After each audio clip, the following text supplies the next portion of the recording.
ತಾಯಿ ವಂದೇ ಭಾರತ ಮಾತರಂ. ಯಾದೇವಿ ಸರ್ವಭೂತೇಷು ಮಾತ್ರ ರೂಪೇಣ ಸಂಸ್ಥಿತಃ. ನಮಸ್ತಸ್ಸೈ ನಮಸ್ತಸ್ಸೈ ನಮಸ್ತಸ್ಸೈ ನಮೋ ನಮಃ.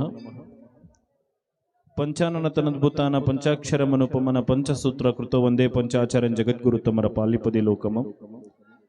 ಬಹುತ್ ಗಹಿ ತೋಡಿ ರಹಿ ತೋಡಿ ಬಿ ಅವಿಚಾರ ಹೈ. ಇಲ್ಲಿ ತನ ಎಲ್ಲರೂ ಮಾತಾಡಾರ.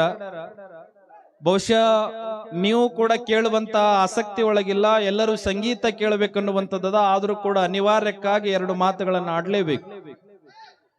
ಬಹುಶಃ ಇಲ್ಲಿಯ ಪರ್ಯಂತರವಾಗಿ ಎಲ್ಲಾ ಪರಮ ಪೂಜ್ಯರು ಬಹಳ ಅಮೂಲ್ಯವಾಗಿರುವಂತ ಮಾತುಗಳನ್ನ ಹೇಳಿದ್ರು. ಒಂದನೇದಾಗಿ ನಿಮ್ಮೆಲ್ಲರಿಗೂ ಕೂಡ ತಿಳ್ಸಕ್ ಇಚ್ಛಾ ಪಡ್ತೀನಿ ಏನು ಅಂತಂದ್ರೆ, ನೀವೆಲ್ಲರೂ ಇಲ್ಲಿ ಯಾಕೆ ಬಂದಿರ ಅಂದ್ರೆ ನಿಮಗೆ ಏನೋ ಕಂಬಿದ್ದದಂತ ಬಂದಿಲ್ಲ. ಬಹುಶಃ ಜೀವನದೊಳಗ ಬದುಕಿನೊಳಗ ಹೆಂಡತಿಗೆ ಸೋತು ಬಂದವರು ಇಲ್ಲಿ ಯಾರು ಇಲ್ಲ, ಗಂಡಗೆ ಸೋತು ಬಂದವರು ಇಲ್ಲಿ ಯಾರು ಇಲ್ಲ, ಮಕ್ಕಳಿಗೆ ಸೋತು ಬಂದವರು ಇಲ್ಲಿ ಯಾರು ಇಲ್ಲ. ಹೊರತಾಗಿ ಯಾರಿಗೆ ಸೋತು ಬಂದಿರಂದ್ರ ಒಳಗ ಕುಳಿತಿರುವಂತ ವೀರಭದ್ರಗ ಸೋತು ನೀವೆಲ್ಲರೂ ಕೂಡ ಬಂದವರಿದ್ದೀರಿ. ಜೀವನದೊಳಗ ಮನುಷ್ಯ ಆದವ ಯಾರಿಗೆ ಹೆದರಬೇಕು ಅಂತಂದ್ರೆ ಮನುಷ್ಯರಿಗೆ ಹೆದರಬಾರ್ದಂತ, ದೇವರಿಗೆ ಹೆದರಬೇಕಂತ. ಮನುಷ್ಯ ಆಗಿರುವಂತವನು ಮನುಷ್ಯನಿಗೆ ಹೆದರ ಬದುಕಿಗೆ ಅರ್ಥ ಇರೋದಿಲ್ಲ. ಹೊರತಾಗಿ ಭಗವಂತನಿಗೆ ಮಾತ್ರ ತಲೆಯನ್ನ ಬಾಗಬೇಕು. ಜೀವನದೊಳಗ ಬದುಕಿನೊಳಗ ನಾವು ಯಾರನ್ನ ಪೂಜನೀಯ ಭಾವದಿಂದ ಕಾಣಬೇಕು, ಯಾರಿಗೆ ತಲೆಬಾಗಬೇಕು ಅಂತಂದ್ರೆ ದೇವರನ್ನ ತಲೆಬಾಗಬೇಕು, ಹಡದ ತಂದೆ ತಾಯಿಯನ್ನ ತಲೆಬಾಗಬೇಕು, ಗುರುವಿಗೆ ತಲೆಬಾಗಬೇಕು. ಬಹುಶಃ ಆ ಕಾರಣಕ್ಕಾಗಿ ತಾವೆಲ್ಲರೂ ಕೂಡ ಬಂದವರಿದ್ದೀರಿ. ತಮ್ಮೆಲ್ಲರಿಗೂ ಕೂಡ ಹೇಳುವಂತ ಮಾತಿಷ್ಟೇ ಏನು ಅಂತಂದ್ರೆ, ವೀರಭದ್ರ ಸ್ವಾಮಿಯ ಆಶೀರ್ವಾದ ಆಯ್ತು ಅಂದ್ರೆ ಏನೆಲ್ಲ ಸಾಧ್ಯ ಅದ, ಏನೆಲ್ಲ ಸಾಧ್ಯ ಅದ. ಜೀವನದೊಳಗೆ ನಮ್ಮೆಲ್ಲರ ಬದುಕಿನೊಳಗೆ ಯಾರಿಗೆ ಕಷ್ಟ ಇಲ್ಲ ಹೇಳ್ರಿ ನೋಡೋಣ. ನೀವೆಲ್ಲ ಇಲ್ಲಿ ಬಂದು ಇವನ್ನ ಅನ್ನೋದು ಇಲ್ಲಿ ಬಂದು ಮಲ್ಕೊಂಡಿರಲ್ಲ, ಮಂಕೋಳಕ್ಕ ಬಂದಿರಿ ನೀವು. ಸುಮ್ನೆ ಹಂಗ ಅನಲೈಸ್ ಮಾಡ್ರಿ, ಸುಮ್ನೆ ಹಂಗೆ ತಿಳ್ಕೋರಿ. ನಾನ್ ನಿಮಗ್ ಮಂಕೊಂಡವ್ರಿಗೆ ಬೈಯಾತಿಲ್ಲ. ಆದ್ರೆ ದೇವ್ರ ಸಲಕ್ಕೆ ಅಲ್ಲಿಂದ ಇಲ್ಲಿಗೆ ಹೈರಾಣ ಹಾಕೊಂತ ಬಂದಿರಲ್ಲ. ಇಲ್ಲಿ ಮಂಕೊಳ್ಳದೆ ಅಲ್ಲೇ ಮಂಕೊಂಡ್ರೆ ಮುಗದೆ ಹೋಗಿತ್ತು. ಯಾಕ್ರಿ? ವರ್ಷದೊಳಗ 8 ದಿನ ಅದಾವ್ರಿ, 365 ದಿನ ಅದಾವ. ಬಾಳ ಚಲೋ ತಲೆಯಾಗಿಟ್ಕೋರಿ. ಭಕ್ತಿ ಮಾಡೋದು ಹೆಂಗ ಮಾಡಬೇಕು ಅಂತಂದ್ರ ಅಕ್ಕ ಮಾದೇವಿ ರೀತಿ ಒಳಗ ಭಕ್ತಿಯನ್ನ ಮಾಡಬೇಕು. ಕಡಿಕೋಳದ ಮಡಿವಾಳಪ್ಪನಂಗ ಭಕ್ತಿ ಮಾಡಬೇಕು. ಕಡಿಕೋಳದ ಮಡಿವಾಳಪ್ಪನವ್ರು ಎಷ್ಟು ಚಲೋ ಹೇಳಿದ್ರಂದ್ರ, ಇಂಥವ್ರಿಗೆ ನೋಡಿನಿ ಅಂದ್ರೆ ಯಾವ ತರ ಕಟ್ಟಿಪೀಟಿ, ಒಂದಿನ ಹೋಗೋದು ಲಟ್ಟಿಪೀಟಿ, ಭಕ್ತಿ ಮಾಡುತ್ತೀರಿ ತಿಟ್ಟಿ ಮೀಟಿ. ನಾ ಹೇಳಿದ್ದಲ್ಲಿದ್ದು ಮಡಿವಾಳಪ್ಪನವ್ರು ಹೇಳಿದ್ದು, ಭಕ್ತಿ ಮಾಡುತ್ತೀರಿ ತಿಟ್ಟಿ ಮೀಟಿ. ತಿಟ್ಟಿ ಮಿಟ್ಟಿ ಮಾಡ್ದಂಗೆ ಅಲ್ಲ ಇದು. ಬಹುಶಃ ಮಡಿವಾಳಪ್ಪನವ್ರು ಎಷ್ಟು ಚಲೋ ಹೇಳಿದ್ರು ಅಂತಂದ್ರೆ, ವರ್ಷದೊಳಗ 365 ದಿನ ಅದಾವ. ವರ್ಷದೊಳಗ 365 ದಿನದೊಳಗ 365 ದಿನನೂ ವೀರಭದ್ರೇಶ್ವರ ಗುಡಿಗೆ ಬರಲ್ಲ. 365 ದಿನದೊಳಗ 364 ದಿನ ನಿಮ್ ಸಂಸಾರಕ್ಕೆ ಇಟ್ಕೊಂಡು ಒಂದು ದಿನ ವೀರಭದ್ರಿಗೆ ಇಡ್ರಿ ಅಂದ್ರೆ ಅರ್ಧಗನು ಬಂದಿಲ್ಲ ಮಂಕೊಳ್ಳೋದಂದ್ರೆ ಎದುರು ಬದುಕ್ರಿ. 364 ದಿನ ಸಂಸಾರಕ್ಕೆ ಹೋಗ್ಲಿ, ಒಂದು ದಿನ ಮಾತ್ರ ವೀರಭದ್ರಿಗೆ ಹೋಗ್ಲಿ ಅಂತಂದ್ರೆ ನಮ್ಮ ಬದುಕನ್ನ ನಾವು ಹಸನ ಮಾಡ್ಕೊಳ್ತಾ ಇಲ್ಲ ಅಂದ್ರೆ ಇದು ಬದುಕಲ್ಲ. ನಾ ಹೇಳಕ್ ಹೊರಟಿದ್ದೇನು ಅಂತಂದ್ರೆ, ಭಗವಂತ ನಮಗ ಪರೀಕ್ಷೆ ಮಾಡ್ತಾನೆ. ಒಳಗ ಕುಳಿತಿರುವಂತ ವೀರಭದ್ರ ಪರೀಕ್ಷೆ ಮಾಡ್ತಾನ. ನೀವೆಲ್ಲ ನಮಗ ಬಂದ್ ಏನಂತೀರಂದ್ರೆ, ಅಪ್ಪೋರೇ ನಾ ಹೋಳಿಗೆ ಮಾಡ್ತೀನಿ, ಹೂರುಣ್ ಮಾಡ್ತೀನಿ, ವೀರಭದ್ರಗ ಕಣ್ಣು ಏರಿಸ್ತೀನಿ, ಕನ್ನಡಿ ಏರಿಸ್ತೀನಿ, ಗಂಟಿ ಏರಿಸ್ತೀನಿ, ಆದ್ರೂ ದೇವ್ರು ನನಗೆ ಯಾಕೆ ಕಾಡ್ತಾನ, ನಮಗೆ ಯಾಕೆ ಕಾಡ್ತಾನ ದೇವ್ರು? ನಿಮಗ್ ಕಾಡ್ಲಾರ್ದೆ ಮತ್ತಾರಿಗೆ ಕಾಡ್ಬೇಕು ದೇವ್ರವ?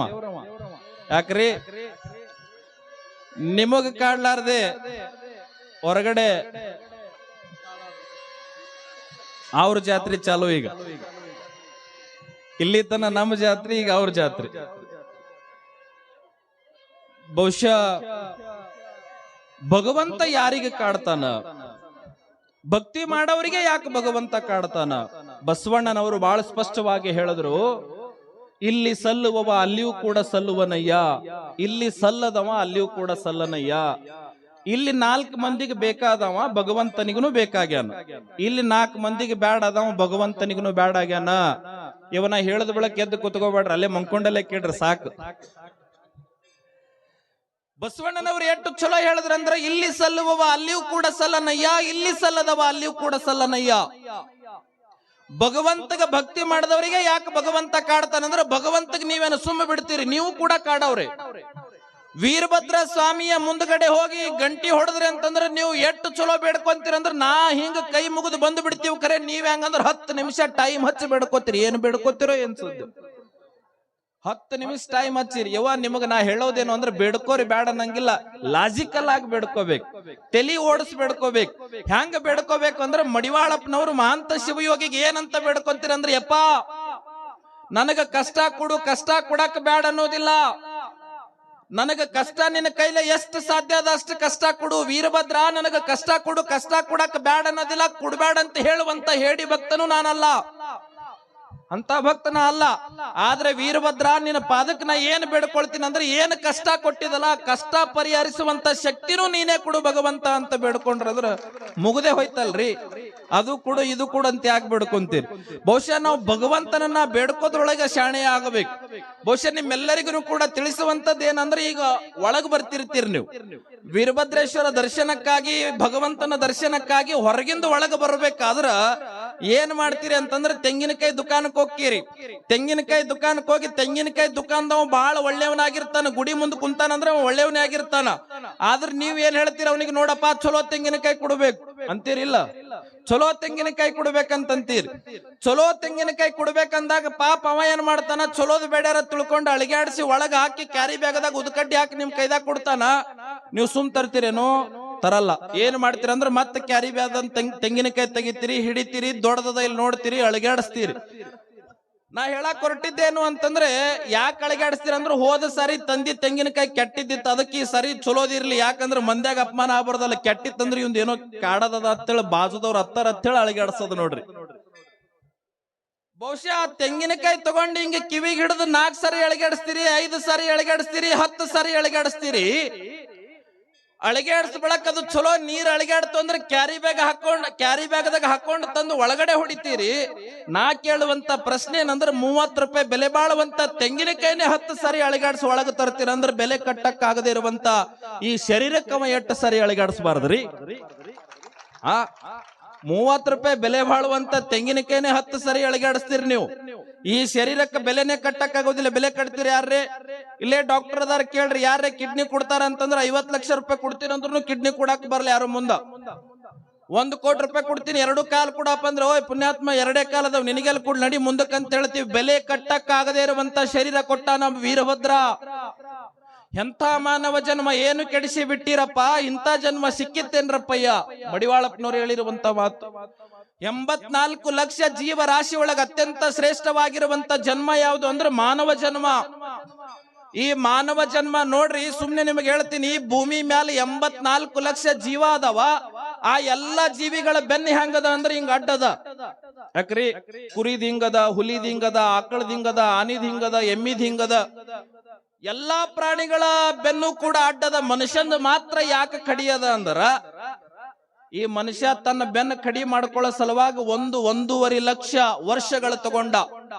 ಆದಿ ಮಾನವನಿದ್ದವ ಈ ಬೆನ್ನನ್ನ ಸರಿ ಮಾಡ್ಕೊಂಡು ಕಡಿ ಕೂಡಾಕ ಭಗವಂತನನ್ನ ಕಣ್ಣು ತುಂಬಿಕೊಳ್ಳೋ ಸಲುವಾಗಿ, ಕಡಿ ಹಾಕೊಳ್ಳೋ ಸಲುವಾಗಿ, ಕಡಿ ಆಗೋ ಸಲುವಾಗಿ ಎಷ್ಟೋ ವರ್ಷಗಳ ತಗೊಂಡ. ಆದ್ರ ನಾವೇನು ಮಾಡತ್ತೀವಿ ಅಂದ್ರೆ, ಮೊಬೈಲ್ ಹಿಡ್ಕೊಂಡು ಮತ್ತೆ ಡೂಗಾಗತ್ತೀವಿ, ಮತ್ತೆ ಮುಡ್ಡುಗಾಗತ್ತೀವಿ. ನಾ ಹೇಳಕ್ ಹೊರಟಿದ್ದೇನಂದ್ರ, ಭಗವಂತನ ಮೊರೆ ಹೋಗ್ರಿ, ಭಗವಂತಗ ಪೂಜಾ ಮಾಡ್ರಿ. ನಂಬೆಲೆ ಮನವೇ ಹಂಬಲಿಸಿದ್ರು ಮನವ ನಂಬಿಗೆ ಶಿವನ ಒಲುಮೆ ಕಾಣ ಅಂತ ತಿಳ್ಕೊಂಡು ನಾವೆಲ್ಲರೂ ಕೂಡ ಅರ್ಥ ಮಾಡ್ಕೊಳ್ಬೇಕು. ಭಗವಂತನ ಮೇಲೆ ನಂಬಿಕೆ ಇಟ್ರಿ ಏನಾಗೋದಿಲ್ಲ ಹೇಳ್ರಿ. ಭಗವಂತ ವೀರಭದ್ರ ಒಲೆಯಲ್ಲ ಅಂತ ತಿಳ್ಕೊಂಡು ಯಾರ ತಲೆಗರೆ ಅದ ಏನ್ರಿ? ಮಾಂತ ಒಲೆಯಲ್ಲ ಅಂತ ತಿಳ್ಕೊಂಡು ಯಾರ ತಲೆಗರೆ ಅದ ಏನ್ರಿ? ಬಹುಶಃ ಭದ್ರಕಾಳಿ ಒಲೆಯಲ್ಲ ಅಂತ ತಿಳ್ಕೊಂಡು ಯಾರ ತಲೆಗರೆ ಅದ ಏನ್ರಿ? ಒಲಿತಾರ. ಅವ್ರು ಹ್ಯಾಂಗ್ ಒಲಿತಾರ ಅಂದ್ರೆ, ಮಡಿವಾಳಪ್ಪ ಹೇಳನ, ಏನಾಗದೋ ಹರನಿನ್ನ ಒಲಿಸುವುದೇನಾಗದು, ಶಿವನಿನ್ನ ಒಲಿಸುವುದೇನಾಗದು. ಹಮ್ಮನಳಿದು ತಾ ಸುಮ್ಮನಿದ್ದಾರೆ. ಮಡಿವಾಳಪ್ಪನವ್ರು ಹೇಳಿರುವಂತ ಮಾತಿದು. ಭಗವಂತನನ್ನ ಒಲಿಸ್ಕೊಳ್ಳೋದೇನ್ ದೊಡ್ಡದಾಗದ ಏನ್ರಿ? ಹಮ್ಮನಳಿದು ತಾ ಸುಮ್ಮನಿದ್ದಾರೆ. ಬ್ರಹ್ಮನ ಒಲಿಸುವುದೇನಾಗದೋ, ಪರ ಬ್ರಹ್ಮನ ಒಲಿಸುವುದೇನಾಗದು. ನಾ ಅನ್ನೋದು ಅಳದಂತಂದ್ರೆ ನಿನ್ನ ಮನಿ ಬಾಗಿಲಿಗೆ ವೀರಭದ್ರ ಬರ್ತಾನ. ಅದ್ರ ನಾವ್ ಅನ್ನೋದು ಅಳೆಯಲ್ಲ, ನಾ ಅನ್ನೋದು ಅಳೆಯಲ್ಲ. ಜೀವನದೊಳಗೆ ತಿಳ್ಕೊಂಡ್ಬಿಡ್ಬೇಕು. ಇಷ್ಟೆಲ್ಲ ಕಾರ್ಯಕ್ರಮಗಳು, ಎಲ್ಲ ಜಾತ್ರೆಗಳು ಅಗ್ನಿ ಎದಕ್ಕ ನಡೀತದ ಅಂದ್ರೆ, ನಾ ಅನ್ನೋದಲ್ಲಿ ಸುಡಾಕ ಅಗ್ನಿ. ಕಾಮ, ಕ್ರೋಧ, ಲೋಭ, ಮೋಹ, ಮದ, ಮತ್ಸರ ಇವೆಲ್ಲವೂ ಕೂಡ ಅಗ್ನಿ ಒಳಗೆ ಹಾಕೋಗಬೇಕು. ಸುಮ್ ಜಾತ್ರೆಗೆ ಬಂದ್ವಿ ನೋಡಿದ್ವಿ, ಅಗ್ನಿಗೆ ಬಂದು ವೀರಭದ್ರನ ಸನ್ನಿಧಾನದೊಳಗ ಅಗ್ನಿ ಒಳಗ ಏನ್ ಹಾಕಿ ಹೋಗ್ಬೇಕು ಅಂತಂದ್ರೆ, ನಮ್ಮ ಯಾವ್ದೋ ಹಳಿ ಬಟ್ಟಿ ಬಿಕಟ್ ಹೋಗೋದಲ್ಲ.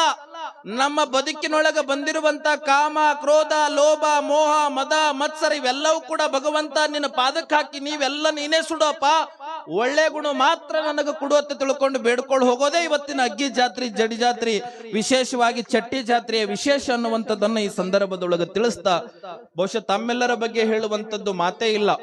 ಹನಿ ಹನಿ ಸೇರಿದರೆ ಹಳ್ಳ, ತೆನಿ ತೆನಿ ಸೇರಿದರೆ ರಾಶಿ ಅನ್ನುವ ಹಂಗ ಬಹುಶಃ ಒಂದು ವರ್ಷ ಗುಡಿ ಇದ್ದಂಗ ಒಂದು ವರ್ಷ ನಮ್ ಗುಡಿ ಇಲ್ಲ. ನೀವು ಬರಾಗ ನಳ್ಳಾಗ್ಯದ. ಬಹುಶಃ ವೀರಭದ್ರ ಇವತ್ತಿಗೂ ಕೂಡ ಅದಾನ ಅನ್ನುವಂಥದಕ್ಕೊಂದು ನಿದರ್ಶನ ಏನಂತಂದ್ರೆ, ಹೋದ ವರ್ಷ ಇದೇ ಬಾವಿ ಒಳಗ ಒಂದು ಮಗು,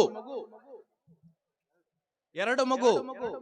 ಬಹಳ ಲಕ್ಷ್ಯ ಇಡ್ರಿ, ನಾನು ಸೈನ್ಸ್ ಯುಗದೊಳಗೆ ಹೇಳತ್ತೀನಿ, 21ನೇ ಶತಮಾನದೊಳಗೆ ಹೇಳತ್ತೀನಿ. ಬಹಳ ಮಂದಿ ಕೇಳ್ತಾರೆ ದೇವ್ರ ಎಲ್ಲದನ್ರಿ, ದೇವ್ರ ಎಲ್ಲದನಂತ ಕೇಳಕೊಂಡು ಚಿಡಮಗಿರಿ ಕರ್ಕೊಂಬರ್ರಿ. ವೀರಭದ್ರ ಸ್ವಾಮಿ ಅಂಗಳದೊಳಗ ಹೋದ ವರ್ಷ ಬಾವಿ ಒಳಗ ಸ್ನಾನ ಮಾಡುವಂತ ಗಳಿಗೆ ಒಳಗ 2 ಮಕ್ಕಳು ನೀರಿನೊಳಗ ಮುಣಗಿ ಉಸಿರು ನಿಂತಿರುವಂತ ಗಳಿಗೆ ಒಳಗಡೆ ಇರುವಂತ ಅಗ್ನಿಯ ಆಧಾರವನ್ನ ತಂದು, ತೀರ್ಥ ತಂದು ಬಾಯ್ದಾಗ ಹಾಕದ 10 ನಿಮಿಷಕ್ಕೆ ಮಕ್ಕಳು ಎದ್ದ ಆಡ್ತಾವಂದ್ರೆ ಇದು ವೀರಭದ್ರ ಅದಾನಂತ ತಾನೆ. ಮತ್ ಈ ವರ್ಷ ಅವ್ರು ಬಂದಾರ್ರಿ. ಹೋದ ವರ್ಷ ಏನ್ ಜಾತ್ರೆಯಾಗ ಬಾಯ್ದಾಗ ಸತ್ತಾರಂತ ಸುದ್ದಿ ಎಬ್ಸಿರ್ಲ, ಅವ್ರು ಬಂದಾರ ನೋಡ್ರಿ. ಇದೇ ವೀರಭದ್ರನ ಪವಾಡ. ಇನ್ನ ಏನ್ ಬೇಕ್ರಿ? ಬಹುಶಃ ಮೊನ್ನೆ ಪುರಿ ಜಗನ್ನಾಥದೊಳಗ ವೈದ್ಯ ಲೋಕಕ್ಕೆ ಚಾಲೆಂಜ್ ಆಗಿರುವಂತ ಗಳಿಗೆ ಒಳಗ ತನ್ನ ಮಗಳನ್ನ ತಂದೆಯಾದವ ಡಾಕ್ಟರ್ ಹೇಳಿದ್ರಂತ, ನೋಡಪ್ಪ ನಮ್ ಕೈಲಿ ಆಗ್ಲಿಲ್ಲ, ಭಗವಂತನ ಕೈಯಾಗದ, ನಮ್ಮ ಕೈಲಿ ಎಷ್ಟು ಪ್ರಯತ್ನದ ಅಷ್ಟು ಪ್ರಯತ್ನ ಮಾಡಿವಿ, ಉಸುರಂತೂ ನಿಂತದ, ಬೇಕಾದ್ರೆ ನಿನಗ ಸಮಾಧಾನ ಆಗ್ಲಿಲ್ಲ ಅಂದ್ರೆ ವೈದ್ಯ ಪುರಿ ಜಗನ್ನಾಥನ ಮುಂದೆ ಹಾಕು, ಅವ ಬದುಕಿಸ್ತಾನೋ ಇಲ್ಲೋ ನೋಡೋಣ ಅಂತ ತಿಳ್ಕೊಂಡು ಅಂದಾಗ ಮಗುವಿಗೆ ಕೈ ಒಳಗೆ ಹಿಡ್ಕೊಂಡು ಓಡ್ಕೊಂತ ಬಂದು ಗುಡಿ ಮುಂದೆ ಹಾಕಿ, ಸತ್ತಿರುವಂತ ಮಗುವನ್ನ ಗುಡಿ ಮುಂದೆ ಹಾಕಿರುವಂತ ಗಳಿಗೆ ಒಳಗ ಸುತ್ತೆಲ್ಲಾ ಜನ ಅಂತಾರಂತ ಹುಚ್ಚಿಡ್ದದೆ ನೀವನಿಗೆ. ಸತ್ತಿರುವಂತವ್ರೆಲ್ಲರೂ ಜೀವ ಇಟ್ಟುಕೊಂಡು ದೇವ್ರ ಗುಡಿಗೆ ಬಂದ್ರೆ ಇವ ಸತ್ತಿರುವಂತ ಹೆಣ ತಂದು ದೇವ್ರ ಮುಂದೆ ಹಾಕತ್ತನ ಅನ್ನುವಂತ ಗಳಿಗೆ ಒಳಗೆ ಬಿದ್ದಿರುವಂತ ಮಗು ಎದ್ದು ಕುತ್ಕೊಂಡು ಆಡ್ತದ ಅಂತಂದ್ರೆ ದೇವ್ರಿಲ್ಲ ಅಂತ ಹೆಂಗ್ ಹೇಳ್ತೀರಿ ಹೇಳ್ರಿ ನೋಡೋಣ. ಅದಾನ ದೇವ್ರ, ಎಲ್ಲದಾನ ದೇವ್ರ ಅಂತಂದ್ರೆ ಯಾರು ಭಗವಂತನನ್ನ ನಂಬ್ಯಾರ ಅವ್ರ ಬಲ್ಲಿ ಅದಾನ ದೇವ್ರ. ಬಹುಶಃ ಪುರಂದರದಾಸರು ಒಂದು ಕಿಮ್ಮತ್ತಿನ ಮಾತು ಹೇಳ್ತಾರೆ, ತಲ್ಲಣಿಸದಿರು ಕಂಡೆ ತಾಳು ಮನವೇ ಎಲ್ಲರನ್ನ ಸಲುವ ತಾಹನ. ಎಲ್ಲರಿಗೊಬ್ಬ ಸಲುವ ಅದಾನ. ಬೆಟ್ಟದ ಮೇಲೆ ಹುಟ್ಟಿರುವಂತ ವೃಕ್ಷಕ್ಕೆ ನೀರರದವರಾರು. ನಿಮ್ಮ ಮನಿ ಕಂಪೌಂಡರ್ದಾಗಿರುವಂತ ಗಿಡಕ್ಕೆ ನೀವು ನೀರ್ ಹಾಕ್ಯಾರ, ಬೆಟ್ಟದ ಮೇಲೆ ಇರುವಂತ ಗಿಡಕ್ಕೆ ಯಾರು ಹಾಕ್ಯಾರ? ಭಗವಂತ ಹಾಕ್ಯಾನ, ವೀರಭದ್ರ ಹಾಕ್ಯಾನ ಅನ್ನುವಂಥದ್ದು ನಮ್ಮೆಲ್ಲರಿಗೂ ಕೂಡ ಅರಿವಿರ್ಲಿ. ಆ ಒಟ್ಟಿಗೆನೆ ಇವತ್ತು ಪ್ರತಿ ವರ್ಷನೂ ಕೂಡ ಬಹುಶಃ ಆ ಕಾರಣಕ್ಕಾಗಿ ಆ ಬಾವಿ ಒಳಗ ನೋಡ್ರದು ವೀರಭದ್ರನೇ ನಮಗ ಎಚ್ಚರಿಕೆ ಕೊಟ್ಟಾನಂತ ಕಮಿಟಿಯವರು ಬಹಳ ಸೂಕ್ಷ್ಮವಾಗಿ ತಿಳ್ಕೊಂಡು ಅದಕ್ಕೆ ಸುತ್ತ ಕಂಪೌಂಡ್ ಕಟ್ಟಿ ಬೇಲಿ ಹಾಕ್ಬಿಟ್ರಿ. ಯಾಕೆ ಇವೆಲ್ಲ ನಡೀತಾವ ಅಂತಂದ್ರೆ, ಬಹುಶಃ ಬಂದಿರುವಂತ ಭಕ್ತರು ಪಾಪ ಅವರೆಲ್ಲ ನಮ್ಮ ಚಿಣಮಿಗೇರಿ ಪ್ರತಿಯೊಂದು ಮನಿ ಒಳಗಿರುವಂತ ಪ್ರತಿಯೊಬ್ಬ ಯುವಕರು ಕೂಡ ಈ ಜಾತ್ರೆಗೆ ಬಡದಾಡ್ತಾರ. ಹೆಂಗ ಬಡದಾಡ್ತಾರ ಅಂತಂದ್ರೆ, ಮಾಡ್ಬೇಕಂತ ಬಡದಾಡೋದಿಲ್ಲ, ಹೊರತಾಗಿದ್ದು ನಮ್ಮ ಪೂರ್ವ ಜನ್ಮದ ಪುಣ್ಯ. ನಾವು ಚಿನ್ಮೇಗಿರಿ ಒಳಗೆ ಜನಿಸಿವಿ ಅಂದ್ರೆ ಇದು ವೀರಭದ್ರನ ಸೇವಾ ಮಾಡೋದು ನಮ್ಮ ಆದ್ಯ ಕರ್ತವ್ಯ ಅಂತ ತಿಳ್ಕೊಂಡು ಸೇವಾ ಭಾವನದಿಂದ ದುಡಿತಾರೆ. ಬಹುಶಃ ಅವರೆಲ್ಲರಿಗೂ ಕೂಡ ತಾವು ಸಹಕಾರವನ್ನ ಕೊಟ್ಟು ತಾವೆಲ್ಲರೂ ಕೂಡ ಈ ಜಾತ್ರೆಯ ಯಶಸ್ವಿಗೆ ಪ್ರತಿ ವರ್ಷನೂ ಕೂಡ ಕಾರಣೀಕರ್ತರಾಗಿರಿ, ಈ ವರ್ಷನೂ ಕೂಡ ಕಾರಣೀಕರ್ತರಾಗ್ರಿ ಎನ್ನುವಂತ ಮಾತನ್ನ ಈ ಸಂದರ್ಭದೊಳಗೆ ತಿಳಿಸ್ತಾ, ಏನ್ ಬೇಡ್ತೀರಿ ಬೇಡ್ಕೊಂಡು ಹೋಗ್ರಿ. ವೀರಭದ್ರನ ಬಲ್ಲಿ ಒಳ್ಳೇದೇ ಬೇಡ್ಕೊಳ್ಬೇಕು. ಬಹುಶಃ ಬಹಳ ಮಂದಿ ಬಂದಿರ್ತಾರ.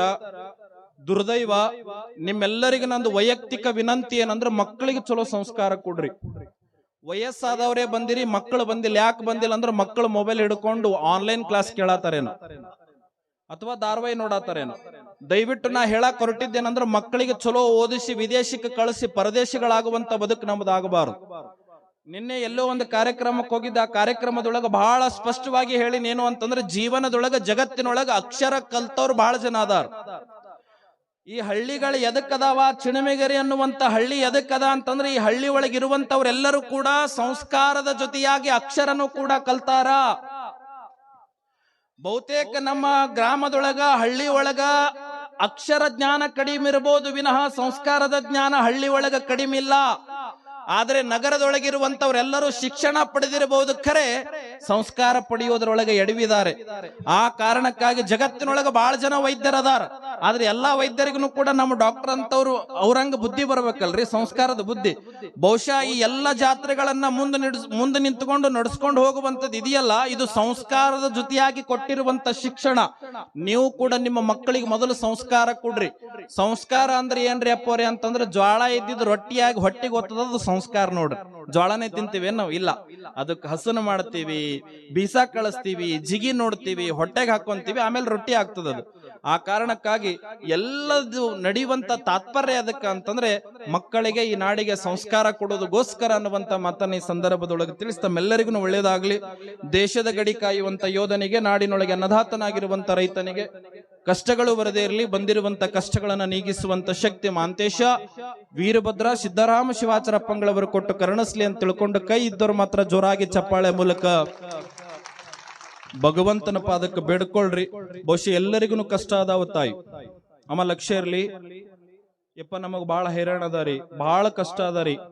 ಯಾರಿಗೆ ಕುಗ್ಗಾಕ್ ಹೋಗ್ಬೇಡ್ರಿ, ಯಾರ ಮುಂದೆ ಹೇಳಾಕ್ ಹೋಗ್ಬೇಡ್ರಿ, ಬೀಗರ ಮುಂದೆ ಹೇಳ್ಬೇಡ್ರಿ, ನೆಂಟರ ಮುಂದೆ ಹೇಳ್ಬೇಡ್ರಿ, ಒಬ್ಬನ ಮುಂದೆ ಹೇಳ್ರಿ, ಅದು ವೀರಭದ್ರನ ಮುಂದೆ ಮಾತ್ರ ಹೇಳ್ರಿ ಅನ್ನುವಂಥದ್ದನ್ನ ಈ ಸಂದರ್ಭದೊಳಗೆ ಸ್ಪಷ್ಟವಾಗಿ ಹೇಳುತ್ತೇನೆ. ಕಾರಣ ರಾಮಗನು ಕೂಡ ಕಷ್ಟ ಬಂದು ನಿನ್ನೆ ದಿವಸ ಜಗತ್ತು ನೋಡುವಂಗ ಮೆರೆದ. ಬಹುಶಃ ಸತ್ಯವನ್ನೇ ನುಡಿಬೇಕನ್ನುವಂತ ಸತ್ಯ ಹರಿಶ್ಚಂದ್ರ ಸ್ಮಶಾನ ಕಾಯ್ದ. 14 ವರ್ಷ ರಾಮ ವನವಾಸ ಹೋದ. ಎಲ್ಲರಿಗೂ ಮಡಿವಾಳಪ್ಪಗೂ ಕೂಡ ತಲೆ ಮೇಲೆ ಕಲ್ಲಿಟ್ರು. ಬಹುಶಃ ಸಿದ್ಧಾರೂಢರಿಗೂ ಕೂಡ ತಲೆ ಮೇಲೆ ಬೆಂಕಿ ಇಟ್ರು. ಈ ಸಮಾಜದೊಳಗೆ ಕಲಬುರಗಿ ಶರಣಬಸಪ್ಪನವರಿಗೂ ಕೂಡ ಬೈದ್ರು. ಯಾರಿಗೂ ಬಿಡದೇ ಇರುವಂತ ಸಮಾಜ ನಿಮಗೂ ಕೂಡ ಬಿಡೋದಿಲ್ಲ ಅನ್ನುವಂಥದ್ದು ತಲೆ ಒಳಗೆ ಇಟ್ಟುಕೊಂಡು ಜಗತ್ತೇನಂದ್ರೂ ಕೂಡ ಪರವಾಗಿಲ್ಲ, ಜಗಮೆಚ್ಚಿ ನಡೆದರೆ ಏನುಂಟು, ಜಗದೇ ಮನಮೆಚ್ಚಿ ನಡೆಯುವುದೇ ಶ್ರೇಷ್ಠ ಅನ್ನುವಂಗಾಗಿ ಭಗವಂತಗೆ ಮೆಚ್ಚಿಸರಿ ಸಾಕು, ನಿಮ್ಮ ಬದುಕ ಧನ್ಯ ಆಗ್ತದಂತ ತಿಳ್ಕೊಂಡು ಹೇಳಿ ನನ್ನ 4 ಮಾತುಗಳನ್ನ ಒಂದ್ಸಾರಿ ಜೋರಾಗಿ ಚಪ್ಪಾಳೆ ನಮ್ಮ ಎಲ್ಲ ಕಮಿಟಿಯ ಪದಾಧಿಕಾರಿಗಳಿಗೆ, ನಮ್ಮ ಚಿನಿಮಿಗೇರಿ ಗ್ರಾಮದ ಎಲ್ಲ ಯುವಕರಿಗೆ ಒಂದ್ಸಾರಿ ಜೋರಾಗಿ. ಯಾಕಂದ್ರೆ ಬಹುಶಃ ಬಂದವರೆಲ್ಲರಿಗೂ ವ್ಯವಸ್ಥಿತವಾಗಿ ಕಟ್ಟಿಗೆ ತರೋದು ಮೊದಲು ಮಾಡ್ಕೊಂಡು ಎಲ್ಲನೂ ಕೂಡ ಬಹಳ ಸುಂದರವಾಗಿ ವ್ಯವಸ್ಥೆ ಮಾಡಿದಾರೆ. ಅವರೆಲ್ಲರಿಗೂ ಕೂಡ ಒಂದ್ಸಾರಿ ಜೋರಾಗಿ ಚಪ್ಪಾಳೆ ತಟ್ಟುವ ಮೂಲಕ ಅಭಿನಂದನೆಗಳನ್ನ ಸಲ್ಲಿಸ್ರಿ ಅಂತ ಹೇಳ್ತಾ ನಾನು ಹೋಗೋದಿಲ್ಲ. ಇನ್ನೂ ಸಂಗೀತ ಕಲಾವಿದರು ಬಂದಿದ್ದಾರೆ. ಬಹುಶಃ ಚಿಣಮಿಗೇರಿ ಅಂತಂದ್ರೆ ಇದು ಕಲಾವಿದರ ತವರು ಭೂಮಿ. ಬಹುಶಃ ಅವರೆಲ್ಲರೂ ಗಾಯನ ಮಾಡೋತನ ಸಾಧ್ಯ ಆದಷ್ಟು ನಾನು ಕೂಡ ಕುತ್ಕೊಂಡು ಅವರ ಗಾಯನವನ್ನ ಕೇಳ್ತೀನಿ ಅನ್ನುವಂತ ಮಾತು